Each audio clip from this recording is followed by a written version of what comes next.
Dober večer, dobrodošli v Mestni knjižnici Kranj. Kot je naša direktorica Maja Vunšek že povedala, tale pogovor spada v niz pogovorov, ki smo jih naslovili z obrazi slovenskih pokrajin.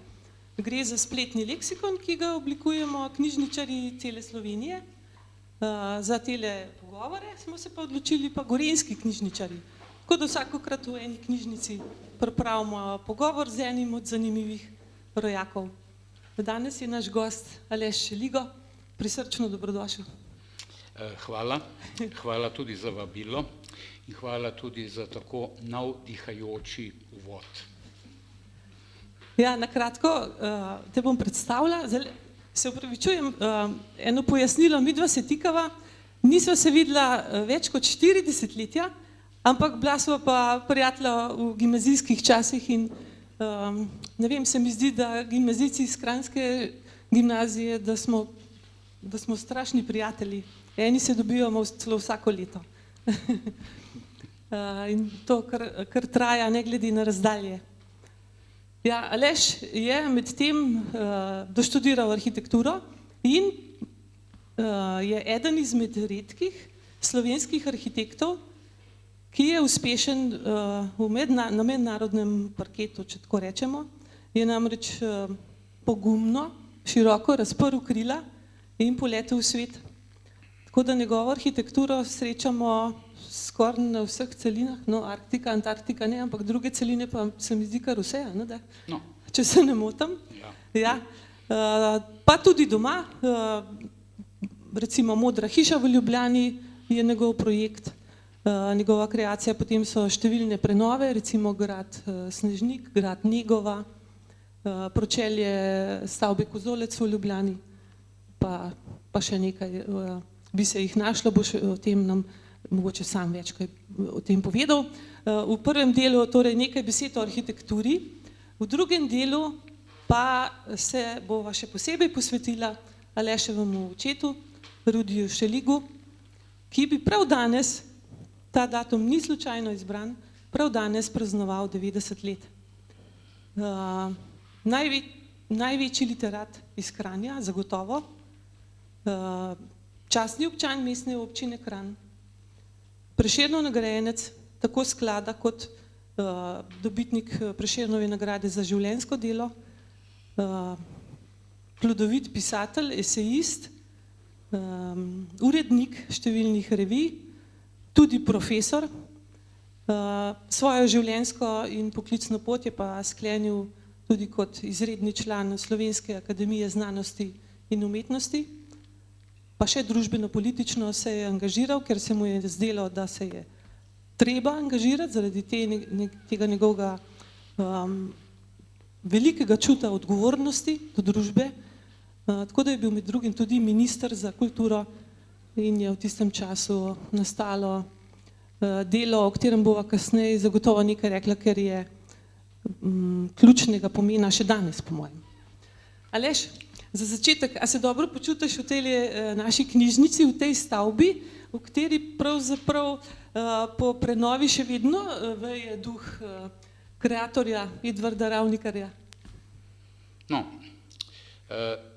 vsekakor, ker sem zavedel, da bo tukaj knjižnica, pa bi rekel, s korenitimi spremembami, ne zgolj samo znotraj gabaritov, ampak pač, da bo tudi drugačen izgled, da bo vsebina drugačna. Predvsem me je zanimalo, bi rekel, skeptičen sem bil zaradi tega, ker se je dejansko pokazalo, zdaj v realnosti, ki je to narejeno, ena zanimiva stvar, da objekt je dobil 2 vhoda. 2 vhoda je dobil zaradi, bi rekel, 2 funkcionalnih sklopov. Knjižnica, pa trgovski del, ki je ostajal, kakor je bil prej narejen. Mislim, da je tukaj, ker se zdaj tega dela tiče, knjižničnega vhoda. Sama knjižnica je izredno narejena. Mislim, korektno narejena, presvetljena je. Zunanjost je narejena pač v tej maniri, kakor se trenutno dela, oziroma kar se dela že, ne vem, 20-30 let. Delali se bo v prihodnost. Zdaj, če se grobo izjasnim, toliko časa, dokler bo, zdaj pa resno rekel, dokler bo umetna inteligenca to dopustila.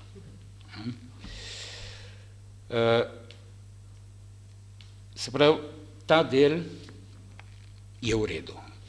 Na drugi strani, zdaj, ko sem hodil po vse te stvari, ko sem nekako to opazoval, se mi pa zdi, da nekako, da je ta del, ki je bil včasih, bi rekel, prominenten, ki je bila bistvena stvar, kjer so ljudje hodili, bi rekel, iz zunanjosti, iz zunanjega obroča Kranja, centra, v sam center. Jaz imam to v spominu, bi rekel, kot eno, mislim, skozi je bil dren, če se tako pogleda, nekako, zdaj pa to prazno. Ja, tam so bile lepe izložbe. Opuščeno. Kar se izložb tiče, bova še prišla. Tako da, v bistvu, po drugi strani so pa take stavbe, kakor je Edvard Ravnikar to zasnoval, zelo, bi rekel, hvaležne za prenove.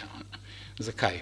Zaradi tega, ker z uporabo, bi rekel, jeklenih konstrukcij, z uporabo armirano-betonske konstrukcije in vse te stvari, kjer pridemo do tega, da je zgolj samo fasada obešena in je vas konstrukcijski sistem noter, se dobiva v bistvu razpone velikih dolžin in vseh stvari in ti v bistvu veliko lažje potem manevriraš znotraj, bi rekel, znotraj teh površin, če tako nekako rečem. Vse to izhaja, zdaj bi pa še kar nadaljeval, če lahko. Jedro ali pa izhodišče te arhitekture, tudi Ravnikarjeve, oziroma to, kar sem rekel, že prej, se pravi, skeletna gradnja, kovinska, pa potem armirano-betonska, izhaja tam, bi rekel, iz zadnje tretjine 19. stoletja, iz prve znamenite šikaške arhitekturne šole. Takrat so arhitekti začeli uporabljati te materiale, kakor sem rekel, te sisteme, in to jim je omogočilo gradnjo poslovnih stavb, takih, kakor jih še danes poznamo, in nebotičnikov. S čim se je to pojavilo? Se je pojavila ena zelo zanimiva stvar, izraba pritličja. Pritličje je bil naenkrat, kakor si rekla, naenkrat so se pojavile ogromne odprtine, ki so omogočale vpogled v trgovine, se pravi, pojavile so se izložbe. In to je takrat sprožilo, bi rekel, spremembo, bi rekel, logike trgovskih lokalov. Prej je bila še vedno tista klasična pult, pa na eni strani stranka, na drugi pa prodajalec, je bila ta menjava in se to funkcioniralo. Sedaj so pa ti razponi čisti omogočili, da smo nekako prišli do tega, kakor se rečemo, danes se reče samo postrežna trgovina. Cene, bi rekel, pritličja, izvem to v Chicagu, pa to zaradi tega, ker so ljudje drli notri, zaradi teh izložb, vsega tega, ki je bilo to tako novo, vem, da so šle v nebo nekako, in to se je zelo, zelo hitro potem razširilo, se je zelo razširilo tudi v Evropo. Vse te stavbe so najmanjši kvadratni meter, ali karkoli je bilo, vse je moglo biti izložba. Se pravi, izložba je bila zdaj, če tako nekako poenostavim, približno tako, kot bi rekel, ne vem, tako, kot je danes računalnik, nekako. Ker si vse videl noter, videl si trgovino in vse to. In vse te stvari je znal upoštevati tudi Edvard Ravnikar. Edvard Ravnikar takrat, ki je načrtoval Globus, je načrtoval tudi Maximarket. Če ne drugače, se to vidi iz teh, bi rekel, fasadnih open, kjer so te vertikalni bi rekel, stekleni pasovi. Nekako, ne. Tudi stavbi sta bile zgrajeni približno v enakem času, nekako vse te. Je pa pri obeh stavbah nekaj zelo, zelo karakteristično, ki pa verjetno v tistem obdobju, se pravi v tej fazi prve šikaške šole, ne bi šlo skupaj oziroma bi investitorji projekt zavrnili. No, to je pa to, kar bi rekel, lažje vemo mi, arhitekti, ki se ukvarjamo s prakso, kot pa recimo tisti, ki so bolj na teorijo ali pa na zgodovino. To je pa to, da v obeh primerih, v Globusu in v Maximarketu, si je Ravnikar dovolil fasado, ki je bila nasproti vhoda, del zapreti. Se pravi, tukaj je bila zaprta zadnja fasada in v Maximarketu tista fasada, ki gleda na, se mi zdi, Uršulinski samostan, pa naprej je tista ulica Alojza Pesjaka, nekaj tazga, so zaprte. Se pravi, če bi gledal znotraj strogo kapitalizma, si noben kapitalist, noben trgovec ne bi upal dovoliti, da se površino, ki je namenjena za prodajo, ki je namenjena za profit, da bi to namenil za skladišče.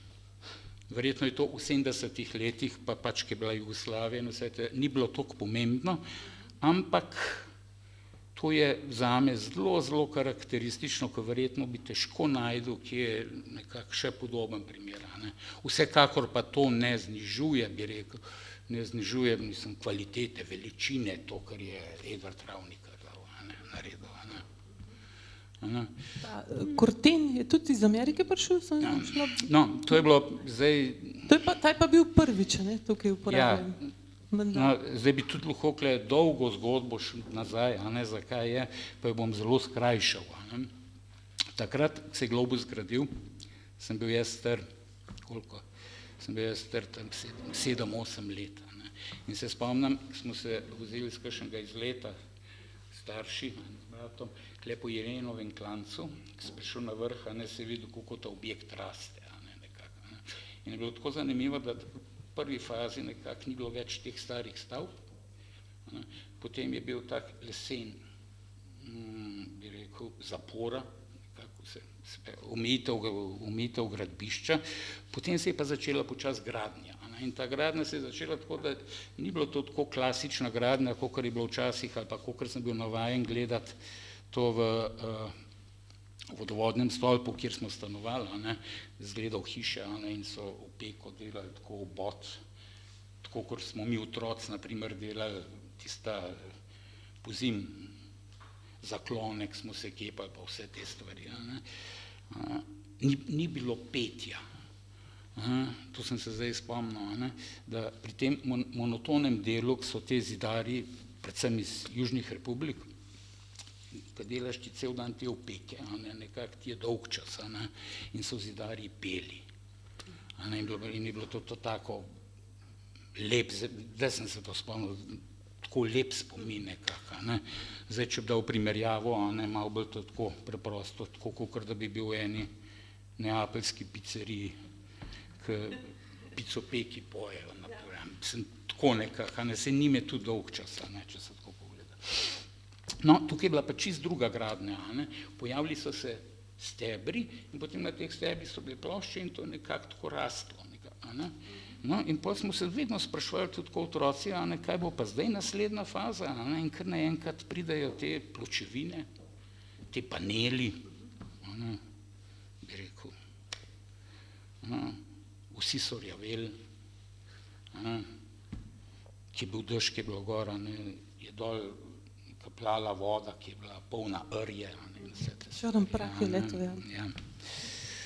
Takrat je bilo uradno stališče, se spomnim, je bilo uradno stališče, da to je samo ena določena faza, pa bo pa to nekaj kemični proces, pa se bo to ustavilo. No, potem so pa že upravičila prišlo, da je tukaj druga klima, da je to zaradi druge klime ni nekako, tako da kaj res ne vem. Sem pa še nekaj pozabil povedati v plus te stavbe. tudi kot otrok, ne. Na vrhu je bila garažna hiša. To rečemo v 70-ih letih za enega otroka, ki prvokrat sploh rečemo v tem okolju, ki smo mi živeli, ne, je bilo nekaj nepredstavljivega nekako. Ne. No, tako da spomnim se, ko smo uganjali imena za ta objekt, ne, ko so te velike oranžne črke gor dajala. Niso imeli toliko domišljije, da bi dajali eno, drugo, tretjo, tako da bi domišljija delala, ampak so šli po vrsto. Tako da nekako, ki je bilo GLO, pa zvedel, da so še trije, pa nekako je bilo že logično, da je bil globus. In na dan otvoritve, se spomnim, da tam vodovodni stolp, ki je vedno letel športno letalo in je spuščal listke, kot reklamne listke, in odzadaj je bil ti strah, otvoritev nove veleblagovnice, nekaj takega, v tem smislu. No, tako da, in potem smo za tistimi listki skakali med bloki, kakor je veter zapihal, nekako. No, lepi spomin. Dogodek. Ja. Jaz sem malo več povedal, no, ampak mislim, da je vredno. Ja, je prav, ker si arhitekt, ker je Ravnikar avtor te stavbe, o kateri knjižnica zdaj zelo lepo in lepo sprijeto domuje, moram reči. Aleš je prišel za nekaj dni samo v rodni Kranj in na tale pogovor. Prišel je iz Londona, jaz upam, da si saj majhen oddahnil v teh dneh, ker se mi zdi, da ta poklic je pa res ni lahek poklic. Veliko, ko je eno kompleksno znanje, terja kompleksen pristop. In se mi zdi, da je ta odgovornost, da je tudi strašna, pa so najbrž velikokrat super kratki roki, pa so naročniki mogoče lahko tudi celo nemogoče in tako naprej. Nekaj sem prebrala en vic, da en arhitekt prav za napake, prav zdravnik lahko, če naredi napako, se potem izgovarja na neke nepredvidljive okoliščine, odvetnik bo seveda svojo napako bo na vsak način svojo retorično sposobnostjo probal omiliti pa zanikati pa tako naprej. Prav za arhitekta pa pismo, ko je to narejeno, lahko sam še rečeš naročniku, da naj bršljan posadi. No, tako malo za hec. Malo za hec, sicer pa moram reči, da ko sem prebirala vse, kar sem pač našla v tvojem delu, sem navdušena in fascinirana nad tem, kako ti govoriš o tej odgovornosti v svojem poklicu, o poslanstvu, o teh stvarih bi rada, da nam malo več poveš. No, imamo dve vrsti arhitektov. Lahko si arhitekt, pa čakaš doma na naročilo, lahko pa premišljuješ, pa izzivaš usodo in sam iščeš in kreiraš projekte. Oziroma, sam si postavljaš lahko projektno nalogo. Ti lahko vidiš en problem in zdaj, če je v bistvu arhitekturni problem, ali pa misliš, kaj bi bilo dobro za to okolje arhitekturno, in pač to oblastem predlagaš. Kaj so zdaj te dve vrsti? Mogoče sem imel srečo med profesorji na Ljubljanski univerzi, ki so bili še dosti, v bistvu jaz sem imel še tiste starejše, ki so bili, ne vem, učenci od Plečnika, od Vurnika, naprimer, vse te stvari, ki so točno to govorili, da arhitekt mora biti pred vsemi. Ti kot arhitekt ne smeš v bistvu zgolj kimati naročniku, pa delati po njegovih zapovedi, ker pač to ni arhitekt, ampak moraš v bistvu ga ne premagati, ampak prehiteti, saj bi rekel, intelektualno ali pa programsko. Se pravi, v eni fazi ga izobražuješ. Zdaj pa pač odvisno to, a se ujame to ali se ne ujame. tem smislu. Mene zaradi tega, točno zaradi teh stvari, bi rekel lahko vizionarskih, sem naredil to razstavo slabih 15 let nazaj, Arhitektura in voda. Takrat je bilo to 8 projektov, ki so bili povezani z vodo. Nekateri so bili, bi rekel, rezultat natečajev mednarodnih, drugi so pa bili pač stvar, ki sem jo mogel narediti, ker sem to čutil. Se pravi, moj jezik ni beseda, moj jezik je arhitektura. In z arhitekturo komuniciram v bistvu s svetom. Nekako, ne? No in ta razstava, mislim, predvsem je bila postavljena iz enega stališča. Jaz vem, da so se tam po biroju, so se te projekti nekako, bi rekel, valjali, nisem vedel, kaj z njimi narediti, a jih pospraviti ali karkoli. No in potem, ki jih je bilo 8, se je le izkazalo to, da je najbolj pametno, če je to razstava. In ta razstava je bila v začetku, bi rekel, tako nekako skromna, nisem hotel kaj to preveč. Na koncu je pa ta razstava, ali pa del njihovih projektov, prešla preko, bi rekel, slovenskih meja. Samo v Sloveniji sem imel, po mojem, tam blizu 15 postavitev, tudi v Kranju, bila lepa postavitev. In v tujini moram reči, da navdušeno sprejela. Naprimer smo razstavljali, ne vem, določeni projekti so bili razstavljeni v Pacific Design Center, Hollywood, Kessel Documenta, Forum House der Architektur, Stuttgart. Bile so tudi študijske postavitve v univerzah. Tukaj bi lahko poudarim, ko mislim, se pohvalim za 2 šolam. Ena je Bartlett School of Architecture, londonska šola, ki po mojem je tam zdaj že 8. ali 9. leto nekako tangira na 1. ali pa 2. mestu kot najboljših arhitekturnih šol na svetu. Par projektov imamo, pa je tudi v univerzi v Harbinu, kitajskem, ki se pa smatra, trenutno se smatra za eno najboljših kitajskih. Kotira pa, mislim, vsekakor med prvih 10 na svetu.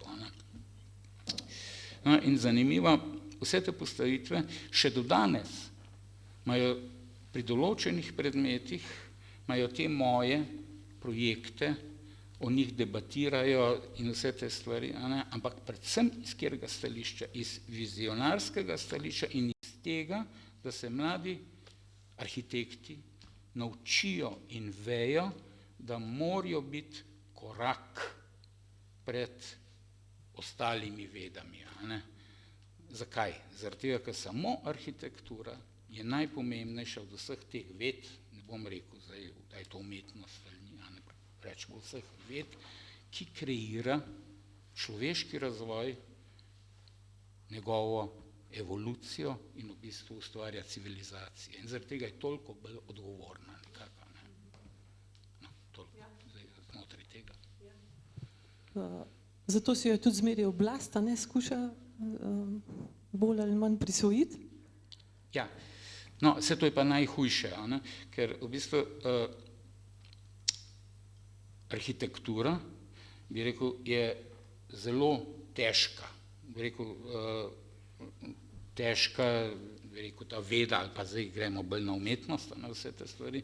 Zakaj? Zaradi tega, ker hipnost vladavin ustvarja objekte po njihovi meri, ki ostajajo. Se pravi, vladavina pade, pride druga, objekti pa ostajajo. In zaradi tega tukaj se pol začne postavljati te dileme, kaj ja, kaj ne. Na srečo, kakor smo prej govorili, vse te stavbe, ki imajo skeletno konstrukcijo, ne ravnikar, ampak kakšne druge, se dajo dosti hitro porušiti, oziroma spremeniti namembnost. Ja, zdaj, če kakšno rečeva, mogoče malo kritično o Sloveniji, praviš nekje, da je zdaj precej stavb tako nekako globaliziran, narejeni v neki globalizirani arhitekturi, ki si je zelo podobna. No, te stavbe verjetno ne bojo trajale toliko kot ne vem, piramide. Ja, v Sloveniji predvsem trend, kakor vidim, gradnja več stanovanjskih objektov. In to so Poslovno-stanovanjski objekti, to je ni. To je zelo moderno. Ampak v bistvu v tem smislu. Veliko bolj, kakor pa samo individualne, rečemo, družinske hiše ali pa kaj takega. Zdaj, če dam stran, da rečemo, kakšne te obrtniške cone, ali kako se reče, poslovne cone, da to dam stran od arhitekture nekako, tiste hale, pa to pač o tem ne moramo govoriti. Vsi ti bloki, če kratko rekel, ki je tako domačen izraz, pač imajo svoj vek trajanja, predvsem se gradijo na principu profita. Se pravi, vsi ti arhitekti, to, kar se gradi, oni zelo točno vejo, ali pa ne vejo, ali pa ne ključijo, točno vejo, kako mora objekt izgledati. Izgledati mora všečno, tako da je ljudem, ki jih kupujejo, da jim je všeč, mora biti hitro zgrajen, materiali morajo biti ceneni, vse za namenom, da pač investitor, bi rekel, nekako dobi tisto, bi rekel, profitno stopnjo, ki si jo je zaželil. Po mojem, naprimer, tlorisi, stanovanjski tlorisi teh postajajo zdaj že, bi rekel, v drugem planu. V nasprotju z hišami stanovanjskimi, temi bloki, ki so se gradili, ne vem, v 70-ih, 80-ih letih, po katerem je bila ljubljanska šola za arhitekturo, bi rekel, evropsko znana, zelo racionalni tlorisi, bi rekel, logični, preprosti, funkcionalni. Naprimer, kaj je izredna, zame sosedska še vedno Zupančičeva jama v Ljubljani.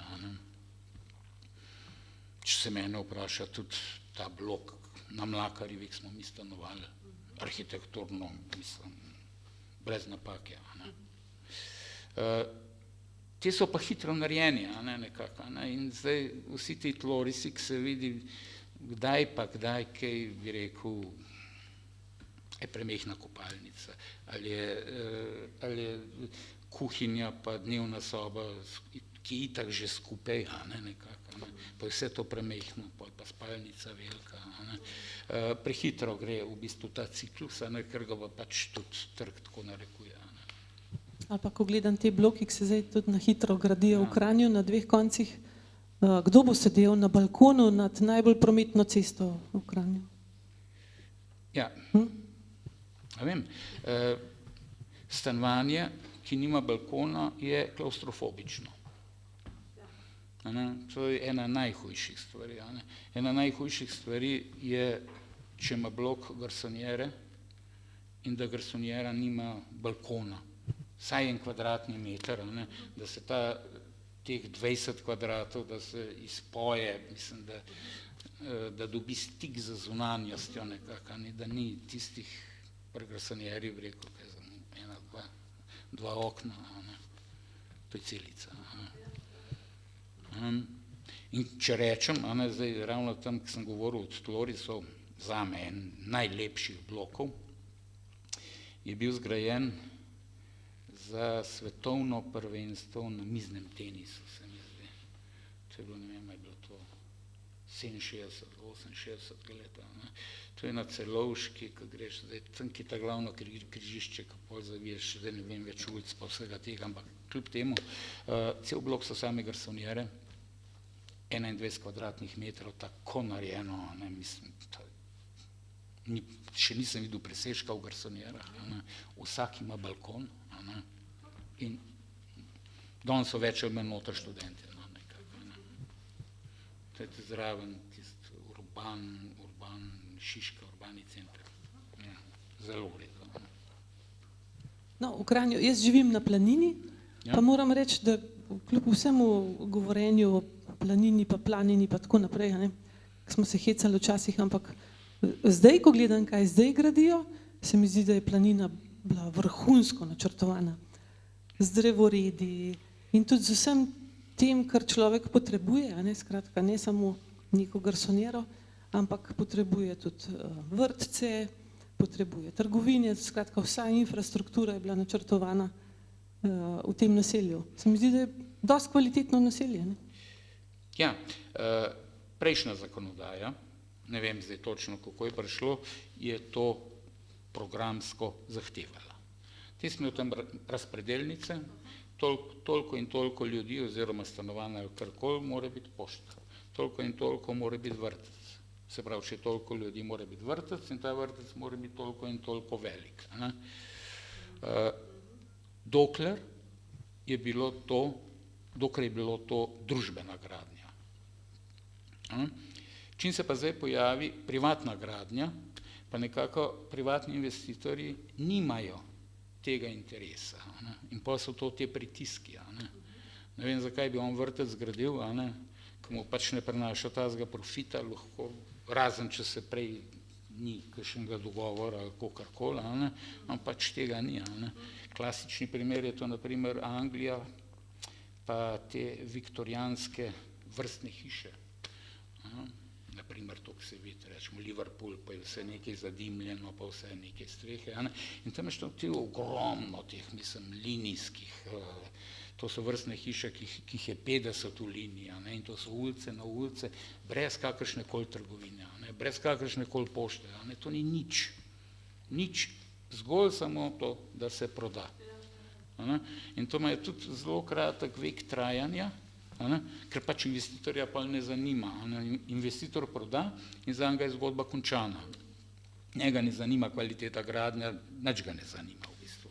Nekako on gre v drug projekt naprej. To pa, kako se ljudje noter počutijo na vse te stvari, je pol na bremenih, ne vem, občine, ne vem, pač teh služb. Če so na občini dovolj modri in Ja.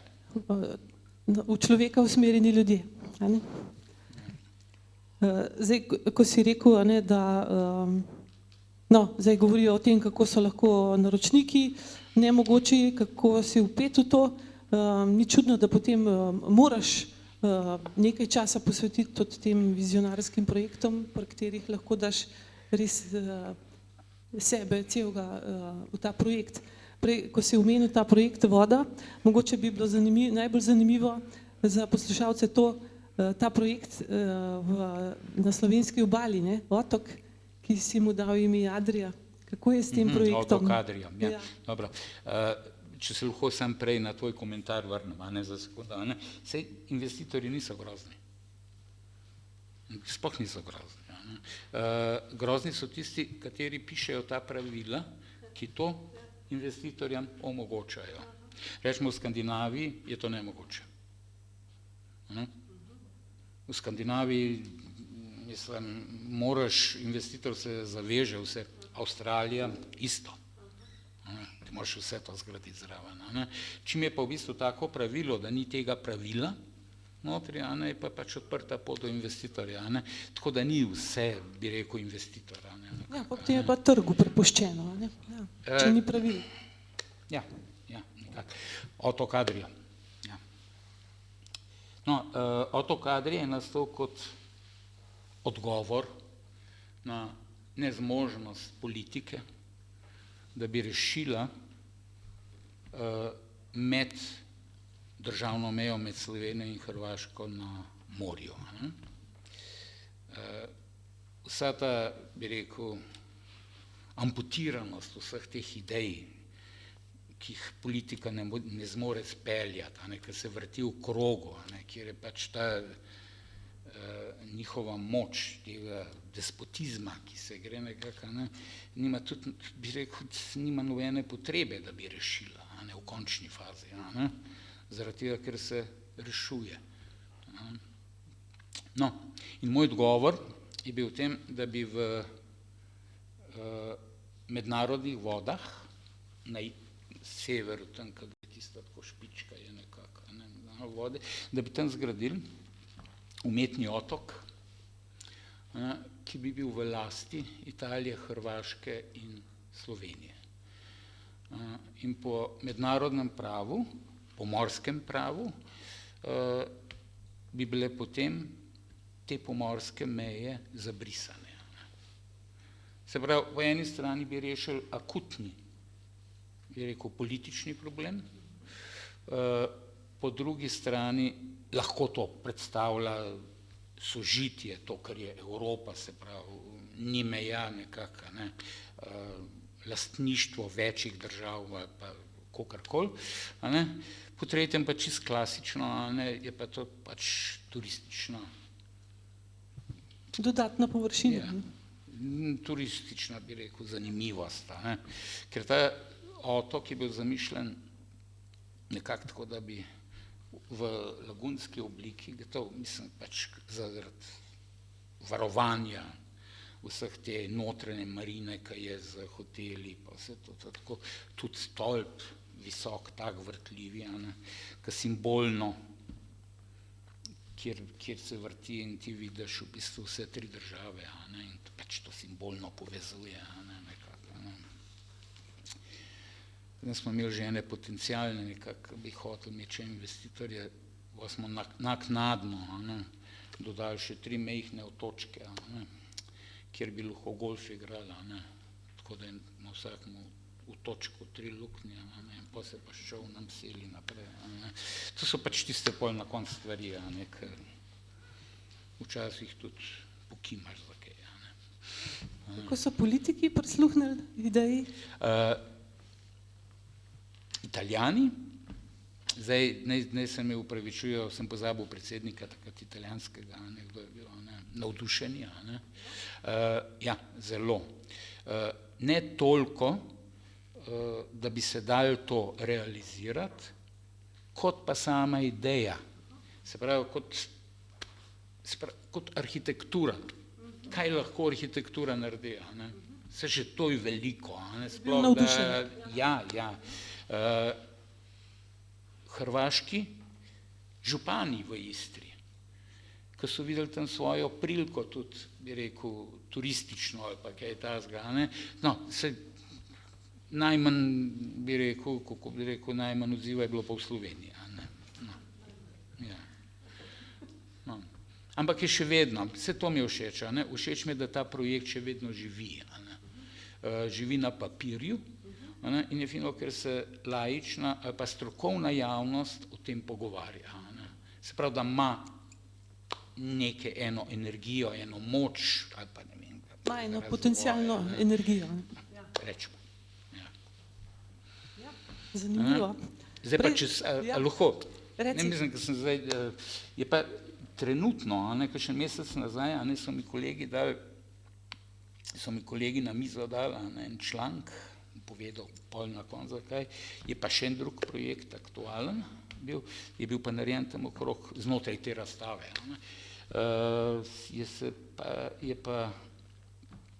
To je bil pa natečaj v Sarawak, otok Borneo.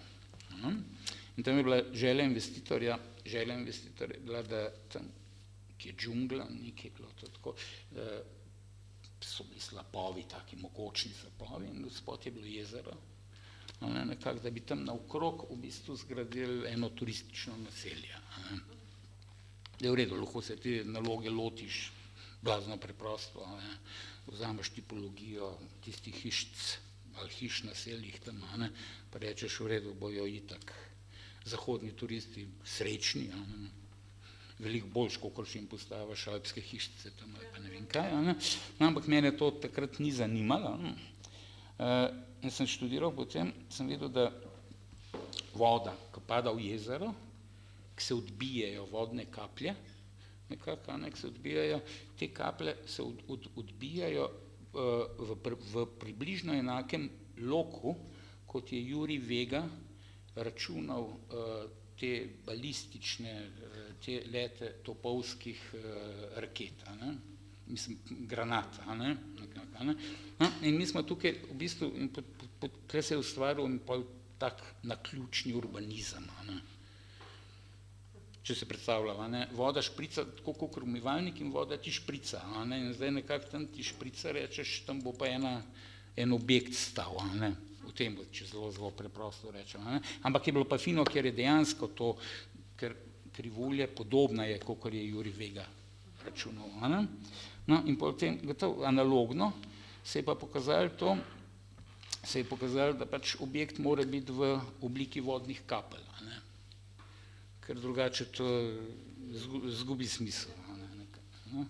No, in takrat smo zelo futuristično je bilo načrtovano, da bi bila ta kapla opna. To je tako enih 7 metrov velika kapla, ne tako velika, ker to je stanovanjska enota, bivalna enota, večslojna, se pravi tako, da zaradi spremembe molekularnih mas ali pa vseh teh stvari je prosojnost čist kot steklo ali kot tema, ne? To se spreminja, vse te stvari, deluje tudi kakor sončne celice za napajanje, ne? Vse te stvari, ampak to je bilo že takrat je bilo to tako tehnološki presežek, ne? Da tudi nihče pomislil ni na to. Ne? Še ni bilo izvedljivo. Še ni bilo izvedljivo. No, zdaj pa četrt stoletja kasneje, so mi pa dali kolegi na mizo članek, je pa eno od podjetij, Ilona Muska, naredilo, bi skoraj rekel, identično. Točno kapljo, zaradi tega, ker je pač opna, ne rabiš nobene nosilnosti, nekako, in točno z takim kontekstom te kože, membrane, da se spreminja, da je v bistvu lahko čist prozorna ali pa čist v bistvu black and white, da ne vidiš nič noter in hkrati fotovoltaika. No, se pravi, da je v bistvu še en projekt za živo. Te ni Musk poklical. Tudi ne bo. To že tudi verjetno ni dobro. Ne, boljše sodelovati. Zdaj, te vizionarski projekti so ti zagotovo najljubši, a ne? Kaj pa od teh, ki so bili pa, a ne, živeti, pa moraš seveda od projektov, ki so naročeni, ali pa si jih sam poiskal, no? Kaj bi pa tukaj izpostavil, s čim si najbolj zadovoljen? Bi rekel tako, da kakšno lestvico delal, je čist nemogoče. Skoraj bi tako rekel, da s tistim, ki ga trenutno delam. Ker to je klasično, nekako s tistim si najbolj intimen, največ energije vložene, ki pa projekt končan, sploh ki je sezidan, je pa, bi rekel, tako kot otrok, ki je zrastel, gre pač svojo pot. Ampak ni lepšega, kot biti arhitekt, zelo rad. In če narediš eno naselje, pol, ko to delam, zvečer prideš, pa sediš tako v avtu, in vidiš pa vse te luči, ki so v teh blokih, eni se imajo radi, eni se kregajo, eni kuhajo, televizije gledajo, tu se vidi, ki je pol druga svetloba. Mislim, to je to, zakaj je vredno biti arhitekt. Težko, ampak res izjemen poklic, ne? Ja, ko se ta krog zaključi, si rečeš, ja, kaj sem ustvaril, koliko ljudi sem osrečil, ne? Ja. Obstajajo knjige, jo nisem bral, ker pač me ni toliko zanimalo, ampak to naprej, ali lahko arhitekt s svojo kreacijo reši zakon. Včasih ja, včasih ja. Dobro, ne vem. Upati je treba.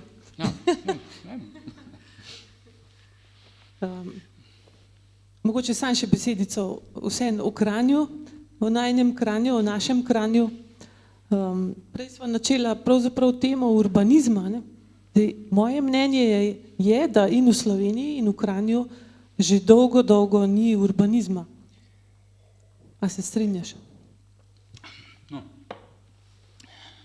Celovitega urbanizma. No? tako, kot je bilo to včasih, rečemo, bi rekel, v času Fabjanija kot urbanista, se pravi prva polovica 20. stoletja ali pa kaj takega, je danes zaradi toliko različnih interesov, ki lahko vplivajo, nekako, zelo težko delati, bi rekel, nek urbanizem, ki bi zdržal, ne vem, več desetletij, naprimer, da bi bil kot vodilo ali pa kot strategija za razvoj določenega naselja ali pa dela naselja. Če ne drugega zaradi tega, ker bi že druga oblast to raztrgala. Nekako. Po drugi strani pa tudi jaz imam občutek, da za kakšne resne urbanistične načrte, bi rekel predvsem ne državne, ampak govorim predvsem, bi rekel občinske, nekako te župani nimajo toliko interesa, ker s temu se zožuje njihova manevrska pozicija. Rajši imajo brisan prostor in se nekako, bi rekel, prilagajajo trenutnim zahtevam ali pa koristim. Tako nekako. A smo v Kranju znamo izkoristiti potencijale, ki jih imamo? Jaz jih recimo vidim v strašni arheologiji, Kranj je menda star skoraj 7000 let. Mi smo na visoki skali med dvema rekama, med dvema krasnima kanjonoma, imamo otok sredi Save. To so par takih stvari, ki se mi zdi. Kaj praviš ti kot arhitekt? A znamo to? No, jaz bi drugače rekel. Tako kot takrat, ko sem odraščal tukaj, pa rečemo do danes, ko spet to gledam, zame zelo, zelo interesantno razvoj ali pa nerazvoj slovenskega trga, ali kakorkoli se že zdaj imenuje. Nikjer nisem opazil, da bi bil Kranj kaj zelo ponosen na ta trg.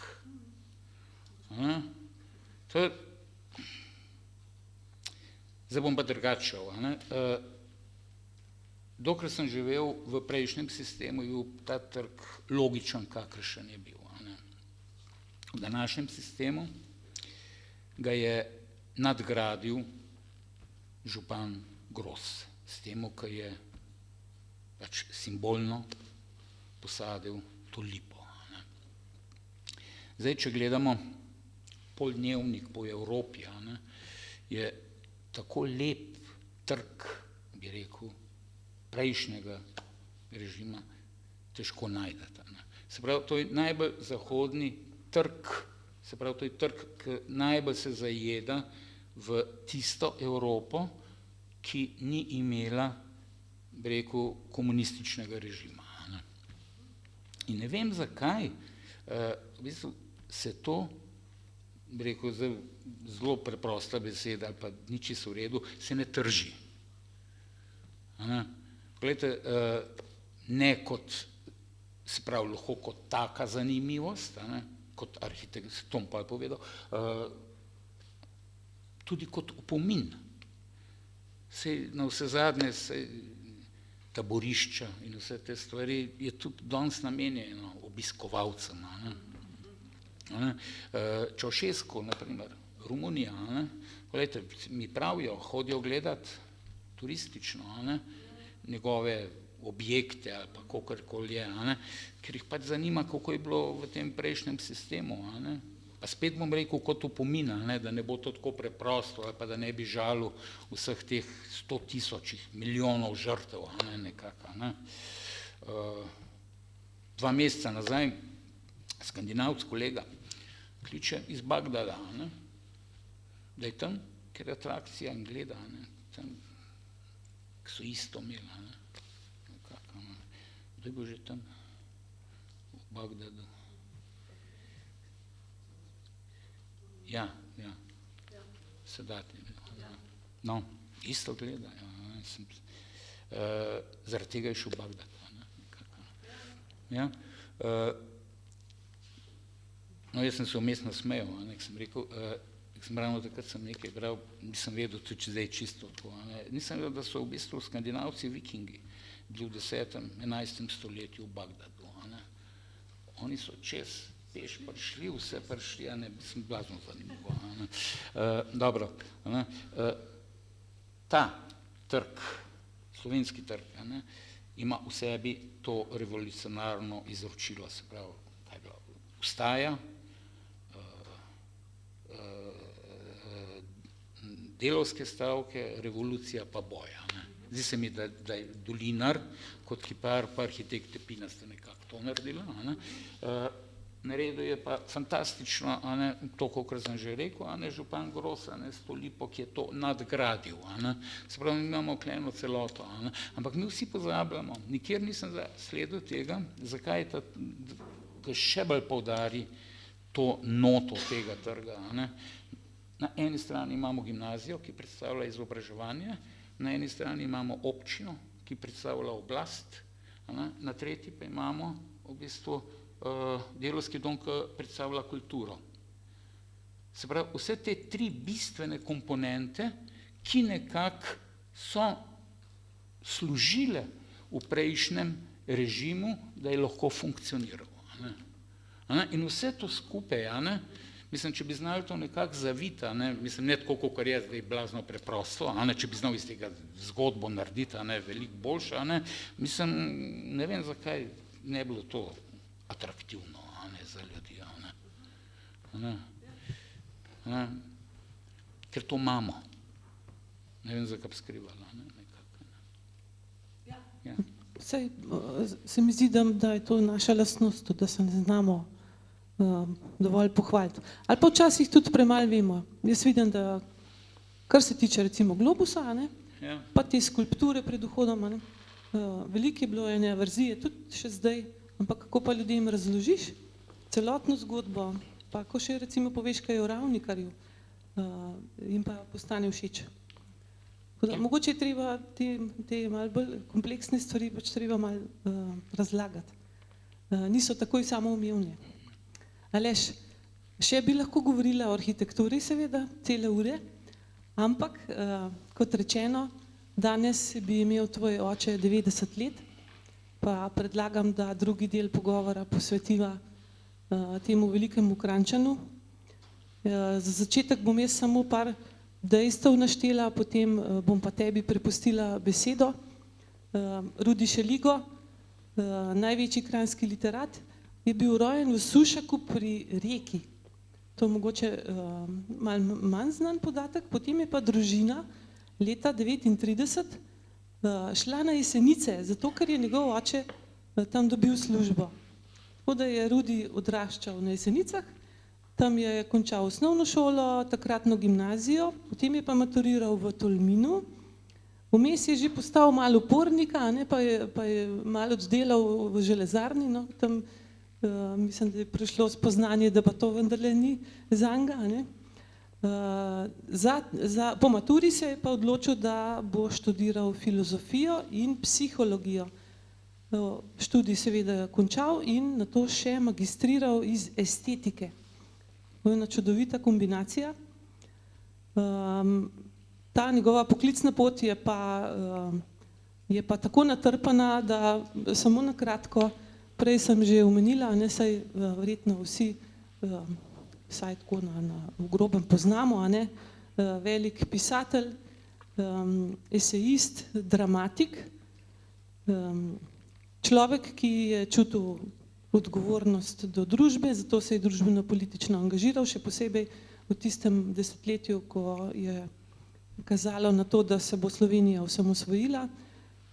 Angažiral se je pri uredništvu različnih revij, recimo znana Nova revija, potem postal minister za kulturo in član Slovenske akademije znanosti in umetnosti.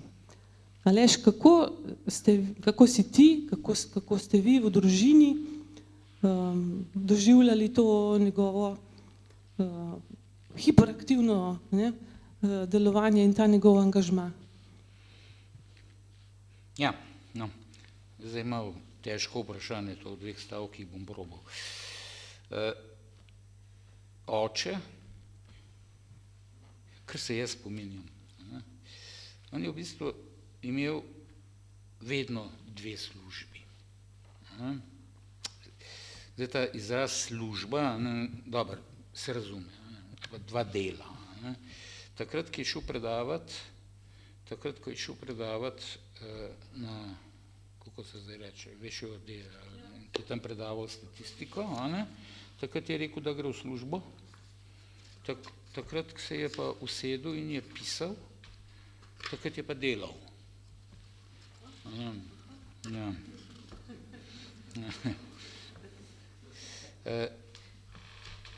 Tako da, v bistvu, on je bil tako, da je bil, nekaj časa je bil v službi, nekaj časa je pa delal.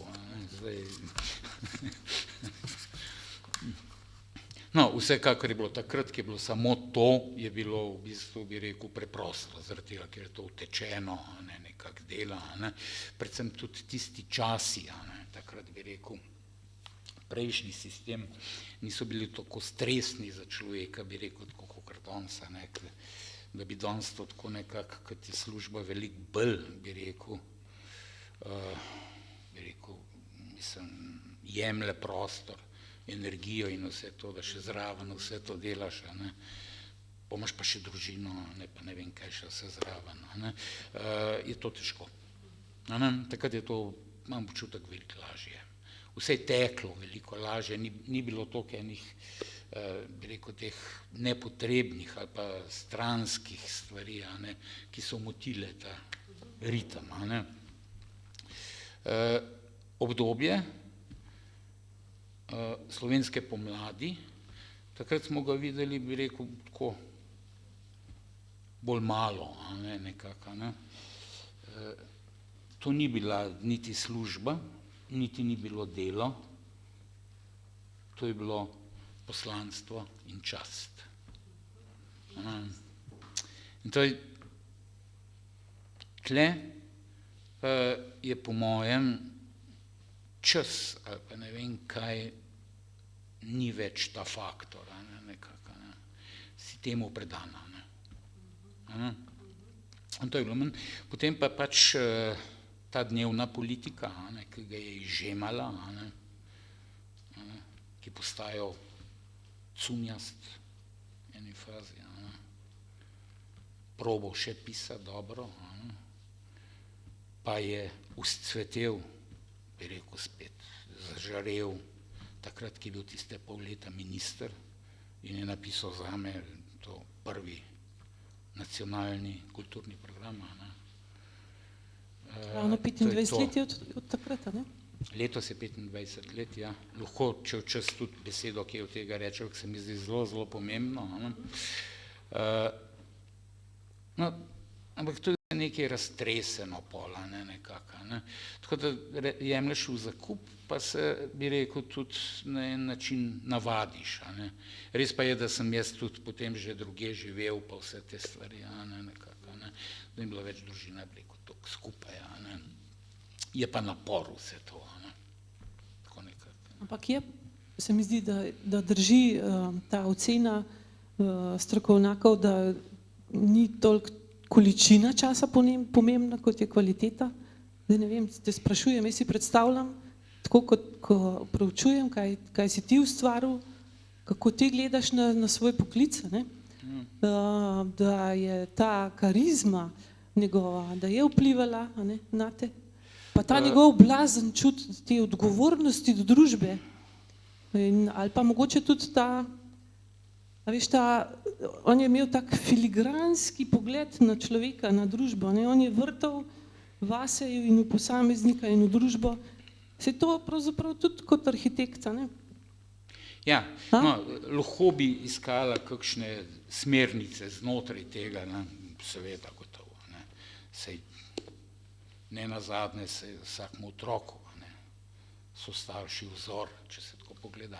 Mogoče tle bi mogoče izpostavil še nekaj, da njegova vzgoja ni bila tako, bi rekel, klasično očetovsko pokroviteljska. Spraš, da paziš na otroka, da ga usmerjaš. Jaz imam občutek, z drugimi primerjami, ali pa zdaj vidim, kaj te stvari. Bolj je šlo nekako, mogoče ni ta pravi izraz, ampak kljub temu, bolj svetovalna vzgoja. Bolj je puščal, da si sam iskal poti, da si sam raziskoval, ne glede, če si naredil napako. Zdaj, če rečem, da se pač iz napak učiš v redu, ampak šele takrat bi skoraj imel občutek, da je takrat pomagal ali pa takrat prevzel, bi rekel, to očetovsko vlogo. In na zunaj je to nekako delovalo tako, kakor da je zelo odmaknjeno, bi rekel, kaj te pušča. Na zunaj, ampak je bilo pa zelo blizu. Tle je bila ta mogoče ta razlika, ki jo jaz čutim, nekako od drugih, ko so bili vzgojeni ali pa kaj takega. Ja, se je bil svobodomiselen človek, se ni mogel biti doma drugačen. Ja, verjetno je. Ja, zdaj o tem času pred 25 leti bi bilo res treba še kaj več povedati. Takrat, ko je bil minister za kulturo, je nastal en izjemen program, nacionalni program kulture, ki je, kot sva zadnjič klepetala, še do danes nepresežen. Najbrž, ne?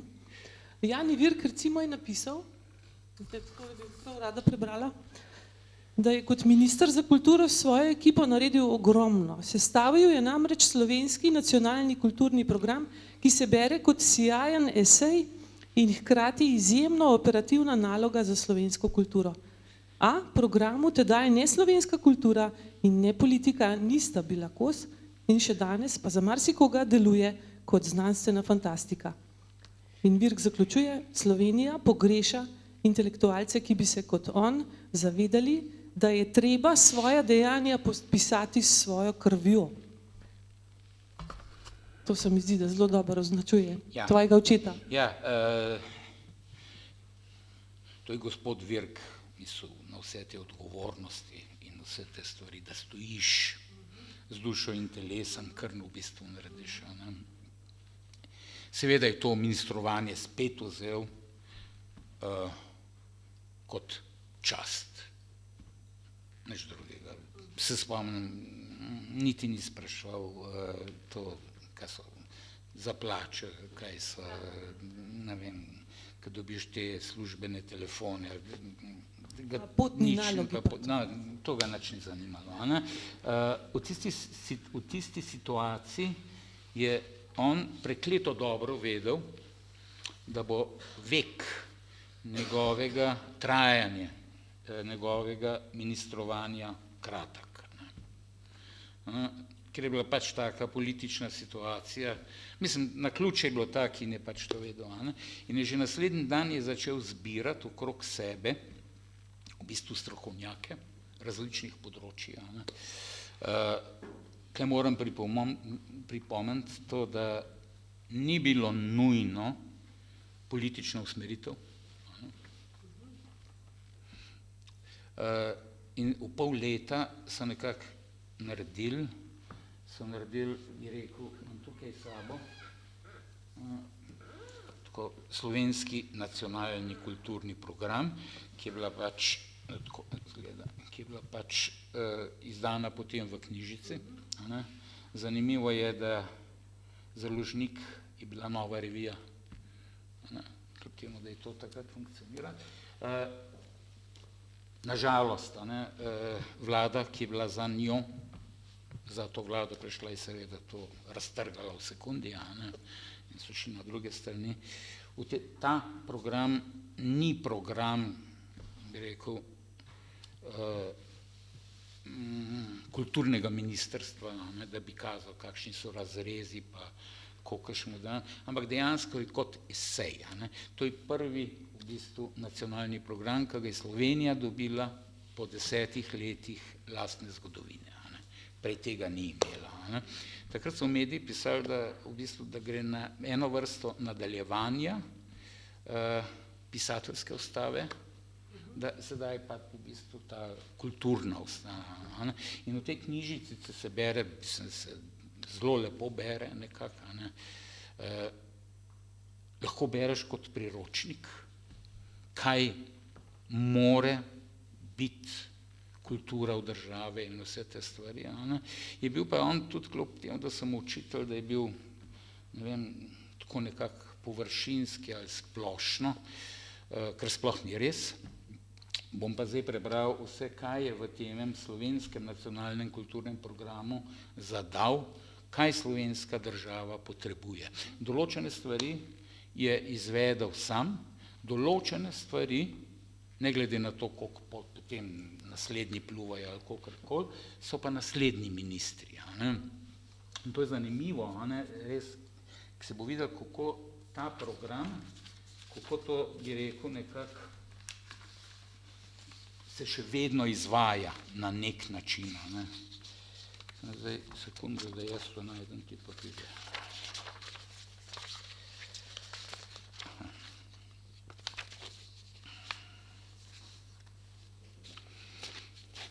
No tako, izražena sprememba področjih kulture. Naredil je nekaj projektov, nekateri med njimi so uresničili drugi ministri za kulturo. Se pravi, on je predvidel, drugi ministri so pa to naredili, naprimer, javni sklad za knjigo, gradnja novega gledališča oziroma prenova ljubljanske drame, gradnja nove AGFRT, ustanovitev več funkcionalnih centrov za neinstitucionalne organizacije. To je naprimer, v ekipi je imel bivšega direktorja Kino Šiška, Simon Kardun je bil. No, to se nanaša, ker to je on je imel poleg multivizije tudi te stvari, in nekako mislim. Prenova opere in naložbi v SNG Maribor in Lutkovno gledališče Kranj, gledališki inštitut. To je bilo nekaj takega. Se pravi, on je vse to, rečemo, takrat predvidel, se pravi, to je bilo leta 2000, in še vedno v bistvu se gre nekako po teh stopinjah ali pa po tem programu. Nekaj jih je pa bilo, bi rekel, nerealiziranih, kolikor sem se pozanimal, pa to verjetno zaradi tega, ker vsi kasnejši ministri, ne glede katerega pola ali pa spadajo, se niso tega lotili iz različnih, pa če je bilo preveč zahtevno ali pa ne vem kaj. No, in med njimi so, naprimer, ustanovitev slovenskega profesionalnega gledališča na Dunaju, kar se mi zdi fantastično, da imaš ti to mislim. Ustanovitev agencije Primoža Trubarja, ki bi skrbela za promocijo slovenske kulture v tujini, po zgledu British Councila in GT-jevega inštituta. Slovenija tega nima, kot majhna kritična država, mislim, za Boga, kaj tazga rabimo, če hočemo ostati ali pa ne vem kaj. Ja, se niti do Trubarja nimamo izdelanih. Gradnja osrednjega muzeja slovenske umetnosti, ker to pa ta še tudi v povojih ni, kar je pa na koncu še blazno zanimivo, sistem financiran produkcij slovenske kinematografije. Tukaj se je on skliceval oziroma iskal je vzor francoske kinematografije, ki se je uprla hollywoodski produkciji. Se pravi kaj, oni so tako naredili, to je oče, v bistvu hotel enako narediti, to je bilo nekako po vzgledu, tako kakor zdaj dela Trump. Francoska, v bistvu ministrstvo za kulturo, dodatno obdavči vso to hollywoodsko produkcijo, ker sicer gotovo, seveda, nekateri filmi so fantastični, ampak ogromno je ta B pa C produkcija, ki pa duši, naprimer, iz teh filmov, naprimer, dobro, dodatno obdavči, te filme in ta denar, ki prihaja, ki je obdavčen, takoj usmerjajo v razvoj lastne kinematografije.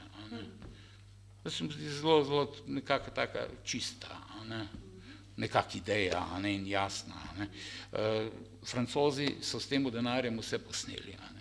Kraljica Mrkov, kako že vse to, mislim, vse, kar je bilo bistvenega. Ja, vsi Evropejci smo bili veseli tega. No, to so nekaka, in to je ta še vedno sedanji, se pravi, še vedno živi. Ja, vizionar, ne? Ja. Vizionar. Zdaj, nekaj talentov je tudi manj poznanih, nekaj si že omenil, on si je sam odločil, da bo tudi predavatelj in to statistike. Jaz moram reči, da sem bila njegova študentka. Tako da ga imam živo pred očmi in se ga spomnim. Se veste, kakšni so študenti, precej kritični, niti mu shoditi na predavanjah, če ti je profesor všeč, hodiš, če ne pa ne. In na Šeligova predavanja smo hodili, ker je bil tak, res je bil intelektualec, bil je izjemno pameten, moder profesor, bil je tak iskriv.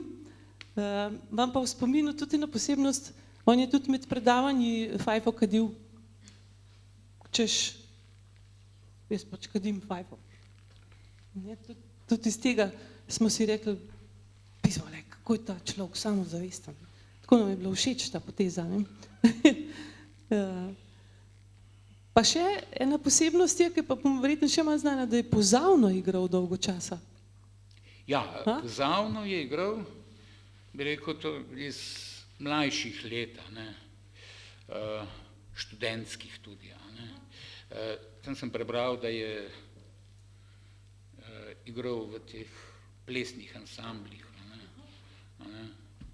A ja, to doma niste slišali nikoli? Ne, potem je prekinil s tem. Je tudi odprl ni več, tiste škatle.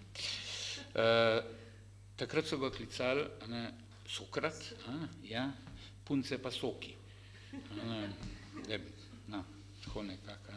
Ostala mu je pa ljubezen do glasbe. Neizmerna. Predvsem klasične. Izredno. Ne glede obdobja, kaj, ni maral opere,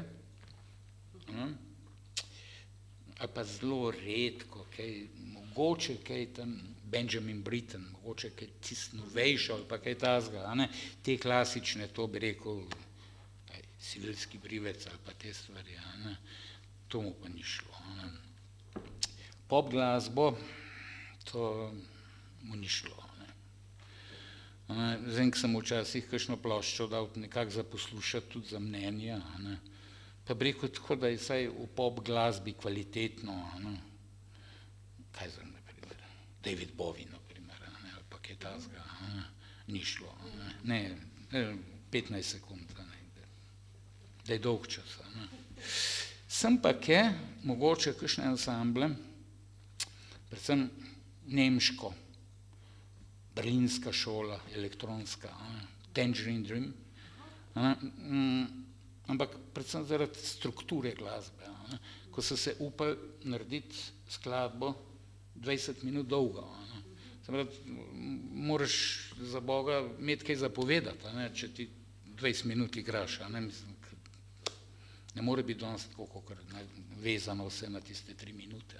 Ja, eurovizijske so težko 20 minut dolge. No, mislim, ne, se tudi radio tega komercijala ne prenese. Tudi, naprimer, bi rekel, zgodnji Pink Floydi, naprimer. Tudi všeč, mislim, ker pač slovidu je, naprimer, v določenih skladbah, ki so iskali Bricknerja noter, določene, ker to je nemogoče, da se ti na novo spomniš, kar Brucknerja se ti spomnil, tudi čez glasbenik, ne, ko on je bil genij, on je bil samo on, se pravi, da ga mogel kopirati, nekako, ne more biti naključja. No in podobno je bilo tudi, kar se tiče knjig, ki jih je on bral. Ja, kaj je bral?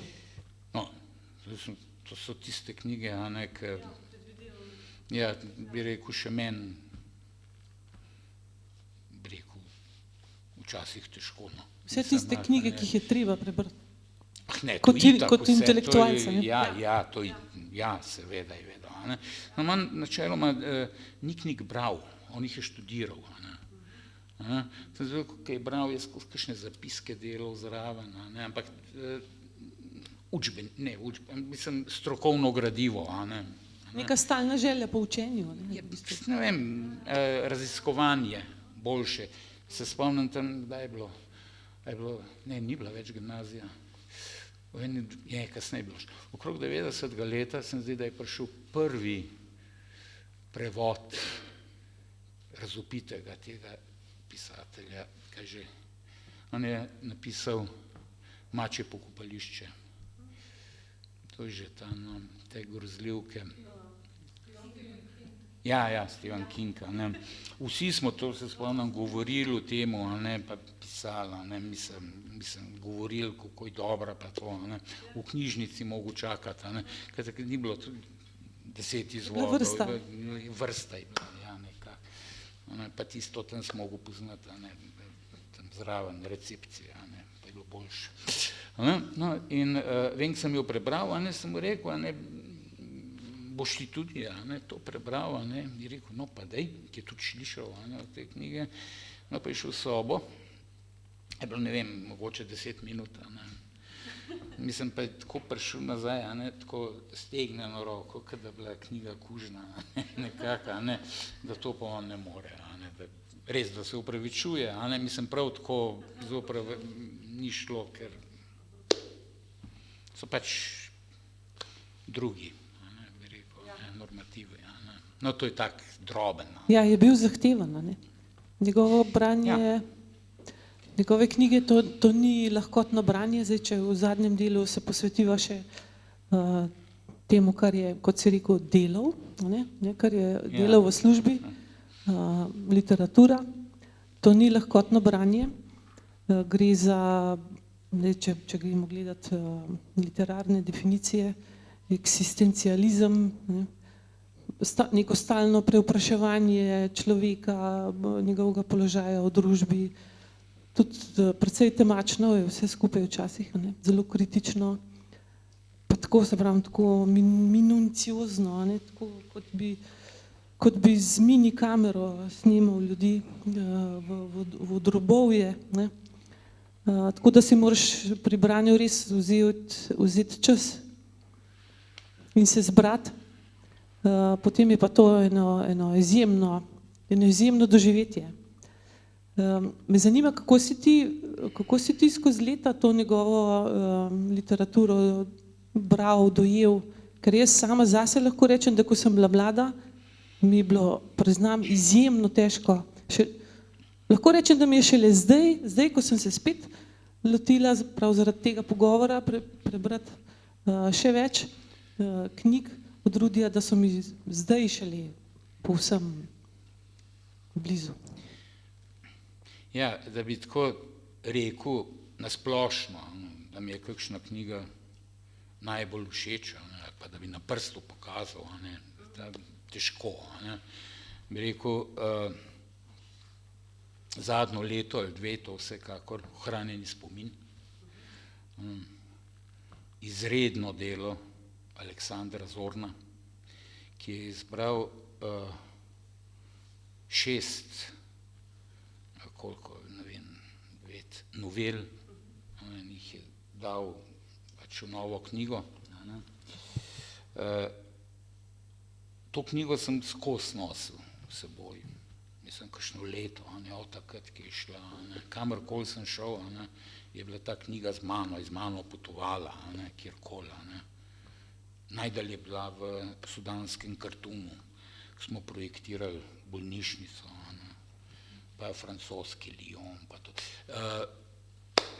Sankt Petersburg na poroko, sem bil povabljen, sem mogel jeti, je šla tudi z mano. No, in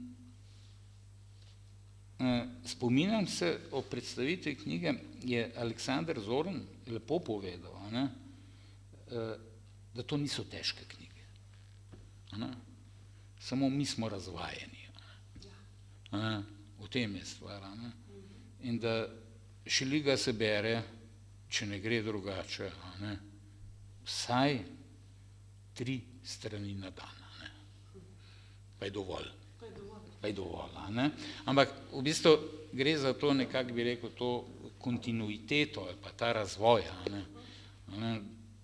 Rečemo, tudi meni se včasih naredi, ne vem, se mi naredil, sva sina bila v Hurgadi, nekako, pa tam leživa, pa se tam mi nabijajo na plažu, si iz enega zvočnika nekaj, iz drugega nekaj. In sem dal slušalke gor, in sem dal, ne vem, eno skladbo, ne vem, kaj je že bil, Grik, in te odreže, in si čisto v svojem svetu nekako. Ampak rabiš tistih 10-15 minut te koncentracije ali pa v narekovajih težke glasbe. Nekako, da se, bi rekel, sprogramiraš nazaj. No, in isto velja to za očetovo knjigo. Nekako. No, če grem še naprej od očetovih knjig, njegov roman Izgubljeni sveženj, ki je dobil Kresnika. Kresnika je dobil za to. Jaz vem, to je v bistvu, bi rekel, najbolj obsežno očetovo literarno delo. V tistem obdobju se je spraševal, ali smo Slovenci zmožni kot majhen narod, bi rekel, z omejeno zgodovino, omejeno v temu v obsegu, nekako, napisati te težke romane, naprimer, kaj zem, Tolstoja, Ana Karenina, Vojna in mir. A imamo mi to moč, a imamo to genetiko v sebi, da bi lahko tako knjigo, a imamo, razpolagamo s takimi materijali nekako, ali pa s temi stvarmi. No, mogoče je on hotel s to knjigo to odgovoriti. Sem jo pa pač že večkrat prebral, moram pa reči, da mi vedno odstira neke nove plasti. In namesto, da bi mi dajala odgovore, mi postavila vedno več vprašanj. Tako da, ko bo najina strast spet s knjigo, bi rekel, dosti visoka, jo bom spet vzel, nekako v roki. Najbolj všeč, če pa že moram, je pa njegova prva knjiga. In povedal, zakaj. Taka zbirka, to je Stolp. Stolp, to je iz leta 1966. Jaz sem imel takrat 5-6 let. Najbolj zgodni spomini na očeta me vežejo na to knjigo. Ko se spominjam, ko smo stanovali na Mlakarjevi, v bloku, kako je živčen hodil, ki je čakal poštarja, da je prinesel paket s temi 10 izvodi knjig, ki so pripadale avtorju. In potem v bloku je bilo tako, da je poštar pozvonil, pa šel ti dol, podpisal, pa ti bom dal. Izvem, ki je prinesel tisti paket, je bil tako zapakiran, tisti vojni papir, pa ponovadi je bilo takrat, ker ni bilo teh selotejpov, je bilo to špago nekako. Ne vem, kako je to on precizno, da se ja ne bi kaj notranjost naredil, kako je to precizno strigo, kako je nežno tisti papir, mislim, narazen dajal, nekako. Se je tudi otrok rodil, In se spomnim, ki je knjigo ven vzel, kako jo je pogledal, oči so mu tako kristalne ratale, nekako, pa tako pobožal, pogladil jo je. Mislim, tako lep spomin, če se tako pogleda. Jaz te knjige sicer nisem razumel, ker pač ne morem, tudi naslovnica, če se pogleda. To je oblikovalec Jože Brumen, pri tistih letih nisem vedel, nekako se mi je zdela čudna, v redu, ne bo to, ampak zadnja stran je bila pa njegova fotografija. No, to sem bil pa vesel, nekako, in pa ponosen tudi. To je to. No, pa imam pa še eno knjigo, to je pa Kamen, to je tudi zbirka. To je tudi zbirka novel. Za to knjigo so pa v državni založbi, ki so jo izdajali, govorili, da to je pa knjiga Kranjčanov. Predvsem iz tega, ker so se različne poti različnih kranjskih, bi rekel, ustvarjalcev na tej knjigi srečali. Oče jo je napisal, Marko Pogačnik, grupa Oho jo je uredil in opremil svojimi ilustracijami. France Pibernik pa je za to knjigo napisal enega prvih kritiških zapisov o knjigi. Tako da nekako ta knjiga je pa skupek, bi rekel, da je kranjska knjiga. Ne glede na to seveda, ker tudi v drugih knjigah je veliko dogajanj v Kranju, mislim na kranjskih lokacijah pa vse te stvari. No, tukaj so pa trije možje nekako, ki so pač, bi rekel, zaznamovali to knjigo. Za konec sva se z Alešem dogovorila, da bo vsak od naju nekaj prebral. Za kater odlomek si se odločil? Boš ti prva? Po želji? Bi prosil. Po želji. Bi prosil, da najdem. No, jaz sem se odločila za Demone slavja. Ne vem, je še kdo bral? No, to je ena taka, mogoče bi rekli lahko tipičen roman Rudija Šelige. Ena taka strašna kritika sodobne družbe, neko slavje, ki sploh ni to, kar bi moralo biti, ampak se do nekih prav, bom rekla, nagnusnih prizorov prihaja, ker se iz ljudi se sproži vse tisto najslabše in najgrše, kar je sploh možno. Pa bi rekla, da je to pravzaprav knjiga za aktualni čas. Dobre knjige so itak napisane za vedno, in Šeligove knjige so večne.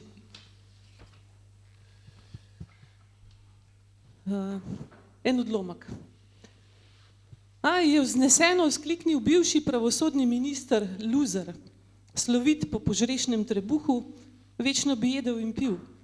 Odisej, čeprav je bil suh in še kar vitek, odrinil pehar malih klobasic z zenfom iz Ete, da je samo malo manjkalo, da ni vse skupaj z bližnjimi buteljkami vred zgrmelo v brezno podna na oni strani pulta.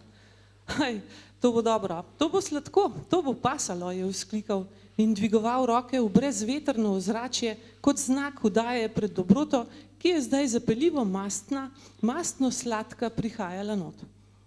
Zdaj so se morali vsi, vsaj z te strani pulta, zazreti v široko odprta vrata tam na vhodu, skozi katere so mladi in zali, z belimi kapami odeti, z belimi predpasniki zavarovani, kuharji in peki in njih vajenci, nosili na visoki roki, kot na kakšni kariatidi, velike srebrne pladnje samih kremšnit. Oni visoki par, že 10 let v zakonu pričujoč, ki je bil tako prešuštno uprizoril izginotje ženske polovice visoko v Alpah, je v zdrsljivem koščku sekunde spustil iz rok 3 zobi jedilni pribor, da je mali krožniček spodaj počil od udarca. Treščil je tem bolj silovito, ker sta spet stala zelo skupaj, s celim telesom se dotikajoč, hraneč enen drugega z malimi cvrtki perutnine, da sta potem oba 3 zoba padla kot eden, a vendarle s težo 2. Wow, sta hkrati zablejala in se cmoknila. To! Ko pa so bili pladnji že na pultih in je bilo mogoče že s prostim in brzinskim očesom oceniti, da je sladko-mastnega, lepljivo, neubranljivega peciva tu in zdaj na pretek, so planili z rokami not med tesne reže, med vrstami rezin, jih grabili in samo nekaj nesli na posebne krožničke, okrašene z modrimi vrtnicami in opremljene z malimi vilicami, ki so za takšne primere že stali pred njimi pripravljeni. Večino lačno in bridko pričujočih je rezino ali pol drugo rezino, če je tako naneslo, že skoraj speštano ponesla samo do druge roke, ki se je tamkaj nastavila kot plitva skodelica, priročna in gibljiva, da je bila že v istem hipu pri bradi, da ne bi šlo kaj po tleh, kaj po zlu, kaj ti jesti kremšnito stoje. Ni tako enostavno, kot si to predstavlja lahkoverna hranitvena sla. Notri je namreč, kot je dobro znano, belo-rumena sladka snov, sestavljena iz jajc in pudinga, mehka in zdrsljiva, ki se že ob prvem dotiku grabežljivega prsta sprevrže v zdrizasto brezličje, za razliko od platnic, ki pa so trde in krhke. Zobje, ki niso ostri kot britev, orodje, ki ne useka kot giljotina, ta predmet poželenja samo pešta, mrcvari, platnice se stiskajo, na robovih se vali ven substanca. Potem takem ni nič nenavadnega v tem, da marsikateri od hlastno pričujočih, pa naj si bo ženskega ali moškega spola, drži dlan pod brado res samo iz občutka za snažen pot. Medtem ko z desnico mesari pošniti jo obrača in seka s čeljustmi naravnost v kremo, da platnice padajo na stran kot nerabna embalaža. Tudi ni čudno, da ob tem nastajajo glasovi zelo podobni onim, ki jih porajajo gumijasti škornji, gomazeči po močvirnatem blatu. Pri tem celotnem desertnem dejanju delitvenega slavja je bil do konca priroden omenjeni veliki par zakoncev, kar je kateremu od njih ostalo na prstih, je porinil drugemu v usta, se potem sklonil k njegovemu uhlju in vanj zašepetal 2 ali 3 besede. Na to požrešno slavje se potem stopnjuje in naprej. A to gnetenje, svinjanje z odurno kremo, mečkanje in suvanje ni bilo videti prav nič nedolžno.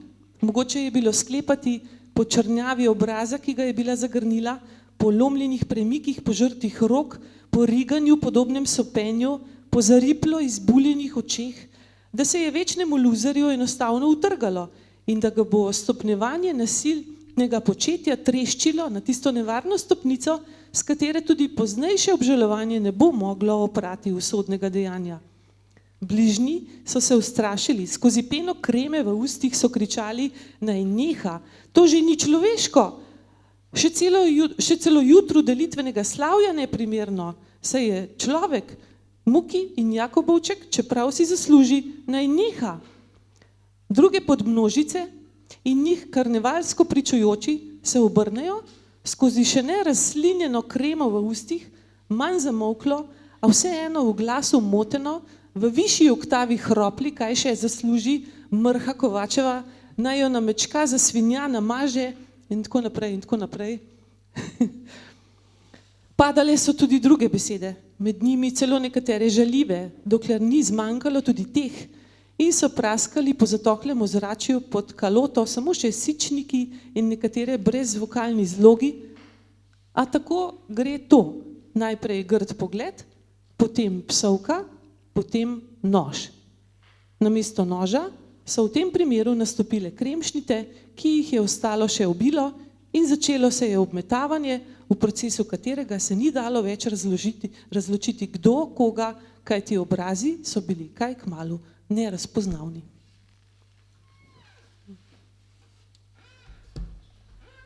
No, to je en tak gost tekst Rudija Šelige. Vsi so približno tako gosto napisani. Priporočam, nad vse priporočam v branje vse njegove romane in novele. Aleš? Ja, jaz sem se odločil za en drug koncept, ker pač meni deklamiranje ne gre ravno, bi rekel, od rok. Vzel sem en del zapisa, ki je objavljen v očetovi knjigi, sem še to pokazal, Prehajanja, kjer so noter zbrani njegovi spisi iz časa slovenske pomladi. No, in bom enega od teh prebral. Vsebina, mislim, da ponazarja, tudi apelira na to, kaj kaj je slovenska pomlad, kaj je osamosvojitev in zakaj imamo lastno državo. Prebral bom njegov govor, ki ga je imel leta 90, takrat leta 90 na podelitvi Kajuhove nagrade.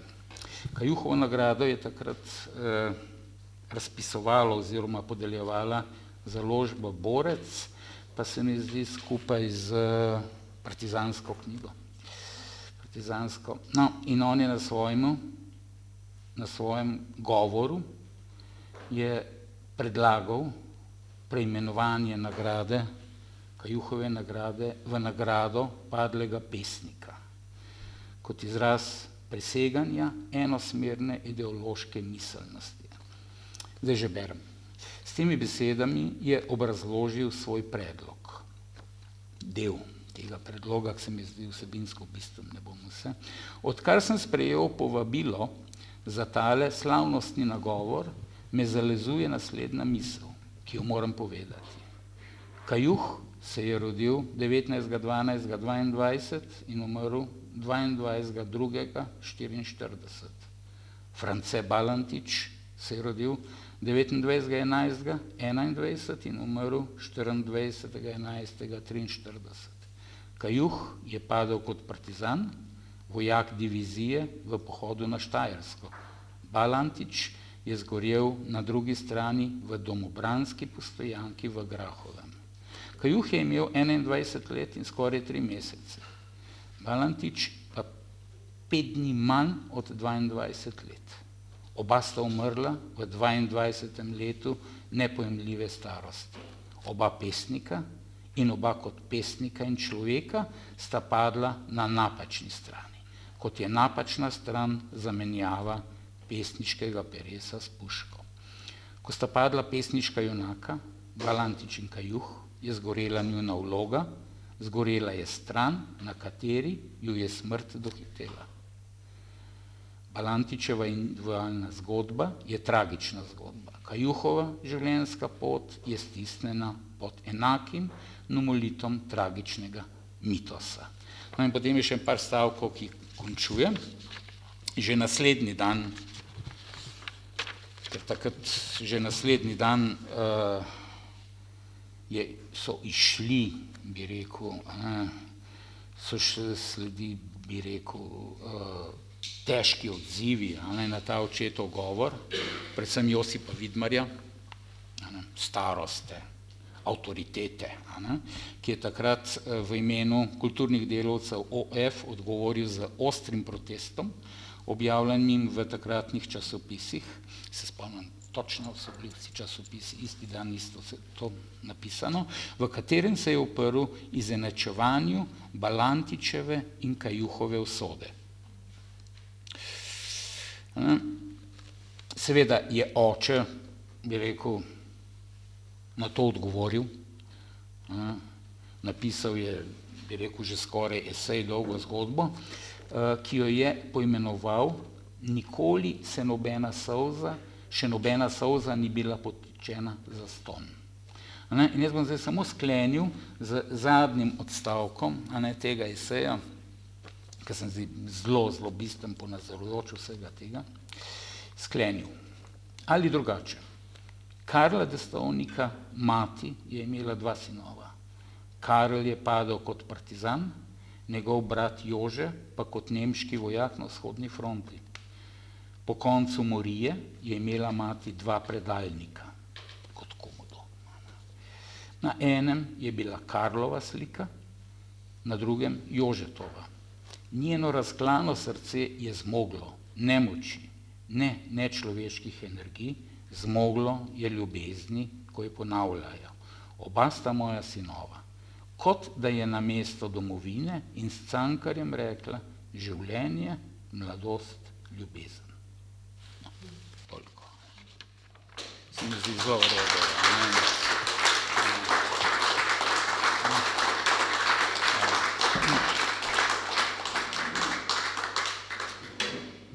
Aleš, najlepša hvala. Upam, Hvala za povabilo. da je bil pogovor zanimiv. Ja? Bi pa sklenila s tem, da upam, da sva nekaj dodala v čast Rudija Šelige v Kranju. Dva dogodka do zdaj sta taka, ki se mi zdi, da sta časti vredna. Eden je bil postorjen v Gorenjskem muzeju pred leti, ko je bila razstava, takrat ga je direktorica, takratna Barbara Ravnik, ga je uvrstila med 3 največje može, ki so pomembni v Kranju, in to so Prešeren in Bleiweis in Rudi Šeligo. Vsekakor se lahko strinjamo, a ne? V večjem merilu pa bi mogoče citirala Nika Grafenauerja, ki je rekel, da je glede literature in celotnega udejstvovanja v kulturi in v družbi Rudi Šeligo največje intelektualno ime druge polovice 20. stoletja. Aleš, hvala. Hvala tebi. Hvala. Ne.